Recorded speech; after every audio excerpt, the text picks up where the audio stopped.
Hello नमस्कार दोस्तों, स्वागत है आपका सिविल्स एजुकेशन में। हम लोग यहाँ पे यूपी स्पेशल कर रहे हैं और टॉपिक जो कल किए थे उसी के आगे कंटिन्यू करेंगे। ठीक है, जैसे बांध, नदियाँ, सिंचाई के साधन और ट्रांसपोर्टेशन के क्वेश्चन किए थे हम लोगों ने, शायद 17 से 18 क्वेश्चन कर लिए थे, उसी के आगे करते हैं।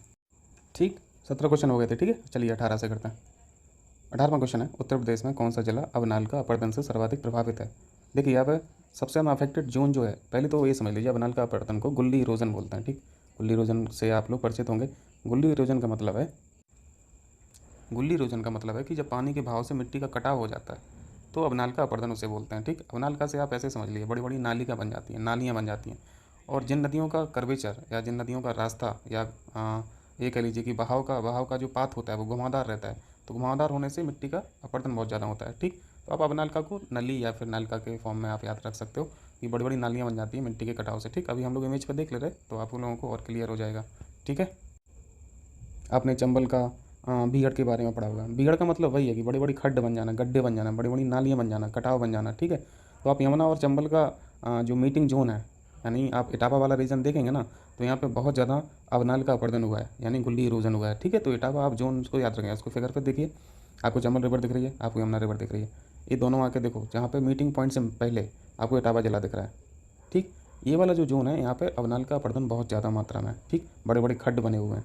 ठीक है, अब यहाँ पे इमेज में आपको घुमावदार पाथ नहीं दिख रहा है। ठीक है, क्योंकि वो उतना जूम नहीं है। आप यहाँ पे गूगल अर्थ से देखेंगे तो आपको ये घुमावदार पाथ दिख जाएगा चंबल रिवर का। तो घुमावदार पाथ होने से यहाँ पे इरोजन बहुत ज़्यादा है, मिट्टी का इरोजन बहुत ज़्यादा है। इस फिगर को देखिए, आपका ये छोटे लेवल का गुल्ली इरोजन है। ठीक है, देखिए आपको दिख रहा होगा कि यहाँ पे मिट्टी का कटाव हो गया है पानी के बहाव से। ठीक, तो ये छोटा एग्जाम्पल है। इस फिगर को देखिए, ये बहुत बड़ी नाली की तरह आपको दिख रहा होगा। यहाँ पे देखो, बहुत ज़्यादा डिग्री में, बहुत ज़्यादा मात्रा में यहाँ पे मिट्टी का कटाव हुआ है। ये गुल्ली इरोजन का प्योर एग्जाम्पल है और इन्हीं खड्डों को बोलते हैं बीहड़। ठीक है, ये छोटा सा एक एग्जाम्पल यहाँ पे भी देख सकते हो। ठीक, तो सिंपल सा ये गुल्ली इरोजन है। ठीक, आगे बढ़ें। तो इस फिगर में ये जो नाली दिख रही है बहुत सक्रिय दिख रही है। ठीक, अगर बड़ी नाली होती जैसे अभी पिछले फिगर में देखा था, उन बड़ी बड़ी नालियों को बोलते हैं बीहड़। ठीक है, तो ये छोटा बीहड़ है और जो पुरानी इमेज में था वो बड़ा बीहड़ है। इन्हीं बीहड़ों में डाकुओं को लोग क्या करते थे, छुप जाते थे। ठीक है, चलिए अगला कीजिए। 19वां, उत्तर प्रदेश का निम्नलिखित में से कौन सा नगर राष्ट्रीय महामार्ग यानी NH2 नेशनल हाईवे नंबर 2 द्वारा नहीं जोड़ा जाता। तो इसको फिगर पर देख लो पहले, तो आपको क्लियर हो जाएगा। NH ग्रांड ट्रंक रोड भी बोलते हैं। ठीक है, GT रोड। तो आइए जल्दी से देख लेते हैं GT रोड। पहले तो ऑप्शन में क्या क्या थे याद रखो, तभी तो यहाँ पे देखेंगे ऑप्शन में क्या क्या था। मैं यहाँ पे लिख दिया हूँ। ठीक है, आगरा, इलाहाबाद, बनारस। ठीक, तो देखो आपको यहाँ पे आगरा की लोकेशन दिख रही, मैं जूम कर दे रहा हूँ। आगरा, ये GT रोड, यहाँ जो पॉइंट पॉइंट करके लिखा है वो GT रोड है, यानी NH2 है। तो आगरा तो है, यानी आगरा से होते हुए जाता है GT रोड। दूसरा ऑप्शन क्या था, आपको यहाँ पे इलाहाबाद भी दिख रहा होगा। ठीक है, मैं इलाहाबाद पे भी मार्क कर दे रहा हूँ, लखनऊ पे भी मार्क कर दे रहा हूँ। लखनऊ की लोकेशन आपको दिख रही होगी, ये GT रोड यहाँ से क्रॉस नहीं करता है। ठीक है, तो आंसर तो लखनऊ हो गया और ऑप्शन में लखनऊ था। तीसरा ऑप्शन यहाँ पे बड़ा शहर यदि देखना चाहते तो आप कानपुर देख सकते हो। ठीक है, इसके बाद आप बनारस देख सकते हो।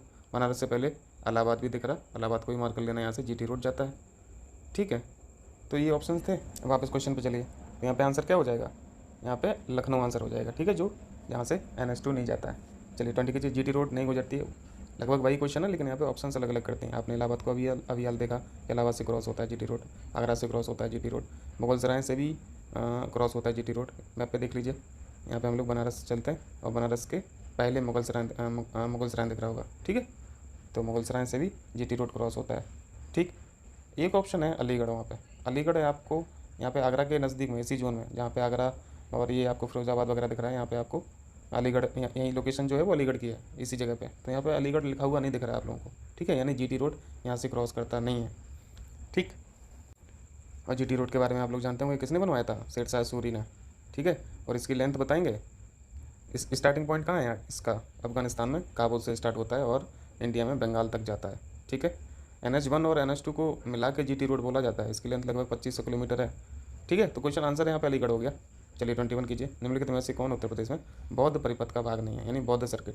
ये सर्किट आप ऐसे समझ लीजिए एक ट्रेन रूट है। ठीक है, और इन जगहों को बौद्ध सर्किट से मिलाया गया है और ये जगह ऐसी जगह हैं जिनका संबंध महात्मा बुद्ध जी से रहा है। ठीक है, तो पहले सर्किट ही देख लेते हैं हम लोग फिगर पर, तो आसान हो जाएगा। वैसे ऑप्शन में तो कपिल वस्तु का संबंध बिल्कुल महात्मा बुद्ध साहब से था, कुशीनगर से था, श्रावस्ती सत्संग के साथ से भी था। ठीक है, इसको देखिए बौद्ध सर्किट को। यहाँ पे बिहार से कौन कौन सी जगह है, बोधगया, वैशाली और राजगृह। ठीक है, ये बिहार से हो गई हैं 3 जगह।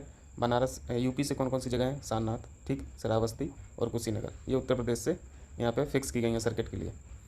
तो अगर स्टेट की बात की जाए तो स्टेट में कौन कौन सी स्टेट कनेक्ट कर रही हैं सर्किट को, नेपाल, बिहार, बनारस, उत्तर प्रदेश, यानी ये ऐसी जगह हैं जहाँ पे लोग टूरिस्ट के लिए जा सकते हैं और एक ही ट्रेन चलेगी, आप आराम से बौद्ध महात्मा बुद्ध से जो भी संबंधित जगह हैं वहाँ पे आप ऐसा मतलब टूरिस्ट जा सकते हैं और आप घूम सकते हैं, जान सकते हैं इनके बारे में, इन जगहों के बारे में जान सकते हैं।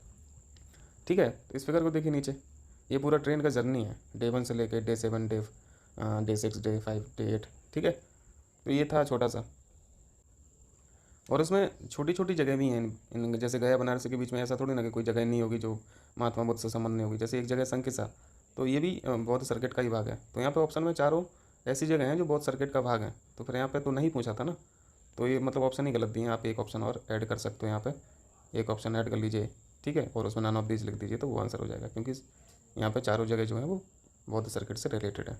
ठीक, स्क्रीनशॉट ले लेना पिक्चर का, तो उससे देख लेना। अगला कीजिए, नेशनल हाईवे विकास परियोजना जो है, नॉर्थ, साउथ और पूर्व पश्चिम यानी ईस्ट और वेस्ट जो कॉरिडोर है वो कहाँ पे मिलते हैं, क्वेश्चन है। आसान है, मैं एक रनिंग एंड में मैप बना दे रहा हूँ। आपको पता है नॉर्थ से साउथ जो एक कॉरिडोर है कन्याकुमारी तक, ठीक है, और ईस्ट से यानी वेस्ट से ईस्ट तक जो कॉरिडोर है, इनका मीटिंग पॉइंट पूछा है, यानी इंटरसेक्ट पॉइंट पूछा है, कहाँ पे दोनों मिलते हैं। तो इसका आंसर क्या होता था, आप लोग पढ़ते होंगे एमसीक्यूज में, झांसी। ठीक है, इंपॉर्टेंट है ये, तो झांसी याद रखना। यहाँ पे ये दो बड़े बड़े कॉरिडोर जो है वो यहाँ पे मीट करते हैं। ठीक, चलिए 23 देखिए, उत्तर प्रदेश सरकार की महत्वाकांक्षी 6 लेन जो है, क्वेश्चन को छोड़ो मैं यहाँ पे बता दे रहा हूँ। यहाँ पे गंगा एक्सप्रेस वे के बारे में पूछ रहा है सिंपल सा, ठीक है, और इसके बीच में जो जो जनपद आते हैं, कौन से जनपद दो एक्सट्रीम पोजीशन पे पूछ रहा है क्वेश्चन। ठीक है, तो गंगा एक्सप्रेस वे के बारे में पहले हम लोग देख लेते हैं, इसको फिगर पर देख लेते हैं कि ये कहाँ से कहाँ तक है। वैसे आप लोगों ने पढ़ा होगा कि ये बलिया से, ग्रेटर नोएडा से बलिया है, फिर बलिया से नोएडा, शुरुआत बलिया से ही हुई थी। ठीक है, चलिए आइए पहले फिगर पर देख लेते हैं। गंगा एक्सप्रेस वे प्रस्तावित हुई है और एक Ganga express way phase 2 Prayagraj से बलिया प्रस्तावित, ऊपर लिखा हुआ दिख रहा है। हम लोग मैप पे देखते हैं। ठीक है, ये जो आपको रेड कलर से दिख रहा है, तो रेड कलर से तो मेरठ से प्रयागराज तक दिख रहा है ना, तो ये प्रस्तावित था, ये पहले की सिचुएशन है। आज की सिचुएशन क्या है कि इसको एक्सटेंड कर दिया गया है, प्रयाग से आगे आप दूसरे कलर में यानी आप ग्रीन कलर में देख सकते हैं, बलिया तक एक्सटेंशन दिख रहा है। ठीक है, तो यहाँ पे प्रयागराज से बलिया तक एक्सटेंड हो गया है, और वहाँ पे मेरठ से दिल्ली तक यानी यहाँ पे नोएडा तक एक्सटेंड हुआ है। तो यहाँ इसकी जो पोजीशन है, दो एक्सट्रीम पोजीशन है, वो क्या क्या हो गई हैं, पहले नोएडा से लेके बलिया तक। ठीक है, तो याद रखना, और इस पूरे रूट में जो जो शहर आते हैं वो इंपॉर्टेंट हैं। ठीक है, तो ये भी याद रखना है सब। तो पहले तो ये याद रख लीजिए कि इसका जो एक्सट्रीम पोजीशन है वो नोएडा से बलिया है। ठीक है, और इनके जनपद जरूर याद रखें, बीच में कौन कौन से जनपद आते हैं, जैसे अमरोहा, संभल, बुलंदशहर, बदायूं, ठीक है, फर्रुखाबाद, और ये फिर कन्नौज, उन्नाव, सारे याद रखना है। यानी एटलीस्ट फिगर को अच्छे से ऑब्जर्व कर लें, रूट को ऑब्जर्व कर लें कि ये शहर आते हैं इसके बीच में, क्योंकि पूछता है कि कौन सा शहर, जैसे आपने अभी गंगा वाला देखा था, जनपद भी इंपॉर्टेंट है, जैसे क्वेश्चन पूछ लेता है, जैसे अभी जीटी रोड में पूछा था कि कौन सा इस रूट पर नहीं आता है। ठीक है, और इसका जो प्रपोजल आया था वो 2007 में प्रपोज हुआ था, ये प्रोजेक्ट मायावती की सरकार थी उस समय पर। ठीक है, अब साथ ही साथ एक प्रोजेक्ट और देख लीजिए आपको। अब ये ग्रीन वाला जो आपको लाइन दिख रही है उसको देखिए, आगरा से लखनऊ जो है वो आगरा लखनऊ एक्सप्रेस वे है। ठीक है, तो आप इसके बीच में जो फिरोजाबाद, इटावा, कन्नौज जो आ रहा है उसको भी आपको जानना है, याद रखना है। सबसे इंपॉर्टेंट पॉइंट जो है आपको यहाँ पे, नोएडा बलिया आपने एक्सप्रेस वे देखा, ठीक है, नोएडा बलिया एक्सप्रेस का मतलब गंगा एक्सप्रेस वे देखा, और अभी आपने आगरा और लखनऊ एक्सप्रेस वे देखा। उन दोनों का मीटिंग पॉइंट कहाँ है, कन्नौज दिख रहा होगा आपको। तो एक कन्नौज को आपको याद रखना है, मीटिंग पॉइंट ये इंपॉर्टेंट है। जैसे झांसी वाला जो क्वेश्चन था, दो कॉरिडोर वहाँ पे मीट कर रहे थे, ऐसे ही यहाँ पे दो एक्सप्रेस वे जो हैं वो यहाँ पे मीट कर रहे हैं। ठीक है, दोनों हाईवेज के आपको नाम याद रखना है और कन्नौज पॉइंट याद रखना है। चलिए, अब यहाँ पे आप रूट लेंथ आप अंदाज़ा लगा सकते हो कि आगरा और लखनऊ जो हाईवे एक्सप्रेस वे उसकी लेंथ कम होगी, 300 किलोमीटर लगभग है। ठीक है, वैसे 302 किलोमीटर है, 300 याद रख लीजिए। और गंगा एक्सप्रेस वे की लेंथ जो है वो 594 किलोमीटर है, कहीं कहीं 596 भी लिखा है, तो कोई नहीं, 594 आप याद रखिए। ठीक है, तो यहाँ पे मीटिंग पॉइंट कौन कौन से हो गए, सबसे जो एक्सट्रीम में है, सबसे जो दूर दूर है, तो नोएडा से बलिया ही है ना, लेकिन बलिया ऑप्शन में है नहीं, तो बलिया से पहले क्या है, गाजीपुर तो है, तो ये सबसे एक्सट्रीम वाली पोजीशन होगी, नोएडा और गाजीपुर। बलिया के बारे में क्या जानते हैं हम लोग, बलिया सबसे ईस्टर्न जनपद है यूपी का। ठीक, चलिए, तो इसका आंसर हो गया डी। ठीक है, आगे करें। 24 देखिए, आगरा लखनऊ एक्सप्रेस वे, देखो इसकी चर्चा हम लोग फिगर में कर ही चुके हैं, यहाँ पे क्वेश्चन ही आ गया। आगरा लखनऊ एक्सप्रेस वे की लेंथ कितनी, 300 किलोमीटर। ठीक है, और गंगा की कितनी थी, गंगा एक्सप्रेस वे की 594 किलोमीटर। ठीक है, और दोनों एक्सप्रेस वे दोनों एक्सप्रेसवे मीट कहाँ कर रहे थे? कन्नौज में। बस रिवीजन के लिए यहाँ पे हम लोग कर रहे हैं, यानी गंगा एक्सप्रेसवे और आगरा लखनऊ एक्सप्रेसवे का जो मीटिंग पॉइंट है वो कन्नौज है। ठीक, इंपॉर्टेंट है, पूछा है कई बार। आइए वापस पेपर पे आइए, आप आगरा को देखिए और लखनऊ को देखिए। एक्सप्रेसवे हम लोगों ने पढ़ा, अभी आगरा लखनऊ एक्सप्रेसवे पढ़ा, और गंगा भी पढ़ा। गंगा कहाँ से कहाँ पढ़ा? नोएडा से बलिया पढ़ा। ठीक, तो ये तो आगरा से लखनऊ हो गया, आगरा लखनऊ एक्सप्रेसवे। अब आगरा की तरफ जाइए, आप आगरा को देखिए। आगरा के ऊपर की तरफ जाएंगे तो आपको दूसरे कलर में यहाँ पे रूट दिख रहा है, जिसके बीच में मथुरा आ रहा है, ग्रेटर नोएडा आ रहा है। ये जो रूट है, जो बैगनी कलर है ना, ये बैगनी कलर जो दिख रहा है, ये है यमुना एक्सप्रेसवे। ठीक है, और इसकी लेंथ आप आइडिया लगा सकते हैं कि ये बहुत छोटा है, यानी आगरा लखनऊ से भी ये छोटा है, आगरा लखनऊ एक्सप्रेसवे से भी छोटा है। ठीक, तो क्वेश्चन तो ये पूछता है कि कहाँ से कहाँ तक है, तो ये ग्रेटर नोएडा से आगरा है। ठीक है, फिगर में आपको दिख भी रहा है दोनों की लोकेशन। यहाँ पे एक एक्सप्रेसवे और देख लीजिए आपको, ये जो जालौन हमीरपुर बांदा जहाँ पे मैं मार्क कर रहा हूँ, चित्रकूट, ये कौन सा कलर है रूट का? ये कत्थी कलर है ना। तो आपको ये बुंदेलखंड एक्सप्रेसवे है। ठीक है, इटावा से लेके चित्रकूट, वेरी वेरी इंपॉर्टेंट। यहाँ पे आपको ध्यान क्या रखना है कि यहाँ से यहाँ पे झांसी नहीं दिख रहा होगा आपको, झांसी क्रॉस नहीं करता है, झांसी से पास नहीं होता है बुंदेलखंड एक्सप्रेस। ठीक है, क्योंकि झांसी से तो ऑलरेडी यहाँ पे 2 कॉरिडोर पास कर रहे थे ना, आपने देखा था पिछले क्वेश्चन में। तो क्या करेंगे आप, 2 हाईवे ऑलरेडी वहाँ पे हैं, तो तीसरा एक्सप्रेस वे बनाने की क्या ज़रूरत है? ठीक है, डिज़ाइन थोड़ी ना बनानी है कोई। ठीक, बस ये इसलिए बता रहा था ताकि याद रहे कि झांसी बुंदेलखंड एक्सप्रेस वे में नहीं आता है। ठीक है, तो फिर चलते हैं आगे। आइए वापस क्वेश्चन पे आते हैं। 25 देखिए, यमुना एक्सप्रेस वे कहाँ से कहाँ तक जाता है? अभी आपने देखा मैप पे, ग्रेटर नोएडा से आगरा तक देखा है ना आपने अभी। तो आप ग्रेटर नोएडा से आगरा तक आएंगे तो आपको यमुना एक्सप्रेस वे पे आना पड़ेगा। आगरा से आप लखनऊ की तरफ जाएंगे तो आपको आगरा लखनऊ एक्सप्रेस वे पे जाना पड़ेगा। ठीक है, तो आसान है। तो इस क्वेश्चन का आंसर क्या हो गया? बी हो गया, ग्रेटर नोएडा से आगरा। ठीक है, और इलाहाबाद लखनऊ एक्सप्रेस वे की लेंथ आपने 302 किलोमीटर लगभग पड़ी थी, 302। ठीक है, 300 भी याद रख सकते, कोई दिक्कत नहीं है। और यमुना एक्सप्रेस वे का रूट बहुत छोटा था, तो ये 300 से ओबियसली कम ही होगा। ठीक है, तो इसकी लेंथ जो है वो 165 के करीब है। ठीक है, तो ये डेटा याद रखना, पूछ लेता है कभी कभी, डेटा भी पूछा है आप लोगों ने, पिछली बार के पेपर दिए होंगे पीसीएस के, लेंथ पूछ लेता है। आइए मैप पे देखिए, आइए वापस पेपर पे आइए। यहाँ पे काफ़ी एक्सप्रेस वेज हैं, हम लोग देख लेते हैं उसको। ठीक, यहाँ पे लखनऊ से बलिया आपको जाना है, लखनऊ से बलिया जाना है तो आपको पूर्वांचल एक्सप्रेस वे के रास्ते जाना पड़ेगा। ठीक है, और इसके बीच में जितने भी जनपद हैं आपको मार्क करना है, याद रखना है। यहाँ से बाराबंकी, अमेठी, सुल्तानपुर वाला जो रूट है जो मैं मार्क कर रहा हूँ, उसको याद रखना। ठीक है, अम्बेडकर नगर, आजमगढ़, मऊ और गाजीपुर, गाजीपुर तक है ये, लखनऊ से गाजीपुर। देखिए, आपने ग्रेटर नोएडा से आगरा आपने पढ़ा, यमुना एक्सप्रेस वे। ठीक है, हम पूरा यहाँ पे चेन में पढ़ ले रहे हैं, ग्रेटर नोएडा से आगरा, फिगर को भी देखते रहें साथ में। ग्रेटर नोएडा से आगरा आपने यमुना एक्सप्रेस वे पढ़ा। ठीक है, आगरा से आपने लखनऊ पढ़ा, आगरा से लखनऊ, आगरा लखनऊ एक्सप्रेस वे। और लखनऊ से यदि गाजीपुर जाना है तो आपको पूर्वांचल एक्सप्रेसवे के रास्ते जाना पड़ेगा। ठीक है, तो ये पूरा ग्रेटर नोएडा मैं यहाँ पे मार्क कर दे रहा हूँ, ग्रेटर नोएडा से आप पूरा मार्क कर दे रहे हैं यहाँ पे बलिया और गाजीपुर तक। इस रूट में आपको 3 एक्सप्रेसवे मिल रहे हैं। ठीक है, और तीनों आप लोगों ने सीख लिया। सबसे पहले यमुना मिलेगा, फिर आपको आगरा लखनऊ एक्सप्रेसवे मिलेगा, इसके बाद फिर पूर्वांचल मिलेगा। ठीक है, तो इसको याद रखना। लखनऊ से देखो, प्रस्तावित जो था ना वो लखनऊ से पहले मऊ था, पूर्वांचल एक्सप्रेसवे, लेकिन आपको लखनऊ से गाजीपुर तक याद रखना है। ठीक, तो जो छोटा सा पॉइंट दिख रहा है यहाँ पे, वहाँ तक एक्सटेंड हो गया है, यानी मऊ से गाजीपुर तक भी ये रूट है। तो इसको लखनऊ से मऊ याद रखना, और इस मऊ नहीं गाजीपुर तक याद रखना है, एक्चुअली गाजीपुर तक है। और बीच में जो जनपद हैं इनको भी याद रखना है, ये बाराबंकी, अमेठी, सुल्तानपुर, अम्बेडकर नगर। ठीक है, उसके आगे अम्बेडकर नगर के आगे जाएंगे तो आपको अयोध्या भी, सॉरी पीछे आएंगे, यानी सुल्तानपुर के आगे अयोध्या है। तो कुछ शहर ऐसे भी हैं जो इसमें नहीं हैं, तो वो भी याद रखना। ठीक है, तो क्वेश्चन पढ़िए 26, उत्तर प्रदेश में पूर्वांचल एक्सप्रेस वे मार्ग निम्नलिखित में से किस नगर से नहीं गुजरेगा? देखो क्वेश्चन इसी तरीके का आ रहा है, तो कहाँ पर नहीं गुजरेगा देख लेते हैं। फिगर में यहाँ पे थोड़ा सा डिटेल लिखा है, वो भी देख लीजिए। पूर्वांचल एक्सप्रेसवे लखनऊ से मऊ होते हुए गाजीपुर तक। ठीक है, तो लखनऊ से गाजीपुर याद रखना।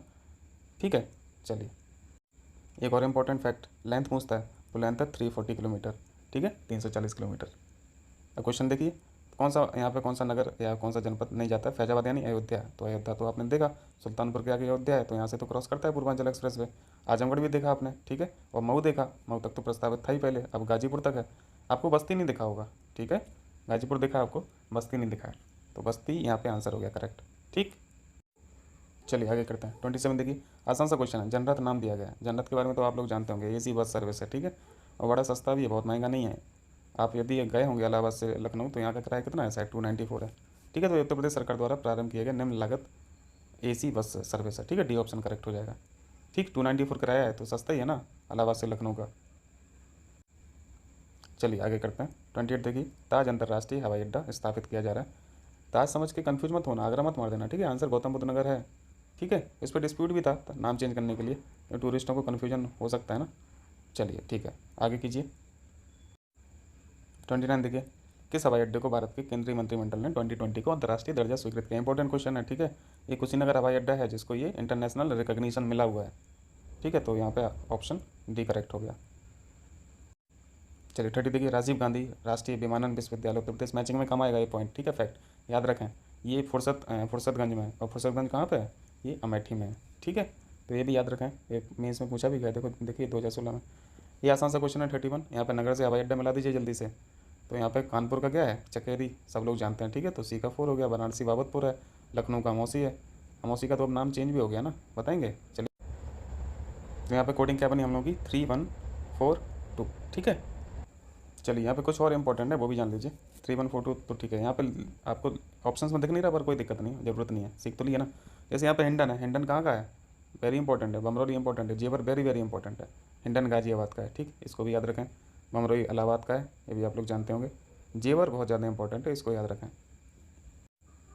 ठीक। तो जेवर कहाँ का है, जीवी नगर, वेरी वेरी इंपॉर्टेंट। ताज से कन्फ्यूज नहीं होना, ताज का आगरा नहीं, और ताज कहाँ पड़े, ये ग्रेटर नोएडा में, ठीक है। चलिए आगे करते हैं। चलिए जेवर याद रखना, जेवर इंपॉर्टेंट है, स्टार मार्क कर दे रहा हूँ। अमौसी का नाम क्या अब आज की डेट में क्या हो गया, चौधरी चरण सिंह इंटरनेशनल एयरपोर्ट, ठीक है। तो ये याद रखना, चौधरी चरण सिंह। चलिए ठीक है सर लोग, यहाँ पे ये टॉपिक खत्म हो गया। अगले टॉपिक के साथ हम मिलते हैं, मॉर्निंग में मिलते हैं, ठीक है। आप लोगों का बहुत बहुत शुक्रिया। एक चीज़ और आप लोगों से पूछना था, जीएस वर्ल्ड की यूपीपीसीएस आरओ के लिए, आरओ के लिए टेस्ट सीरीज अवेलेबल है मार्केट में, ठीक है। तो आप लोग कहें तो उसको स्टार्ट करें। अभी जीएस बट ऑनलाइन करा रहा था तो मार्केट में अवेलेबल नहीं थी, बट अब अवेलेबल है। तो जैसा भी आप लोगों का रुझान हो प्लीज़ हमें बताएं कमेंट करके, ठीक है। तो उसी हिसाब से काम करेंगे। बहुत बहुत शुक्रिया आप लोगों का, थैंक यू।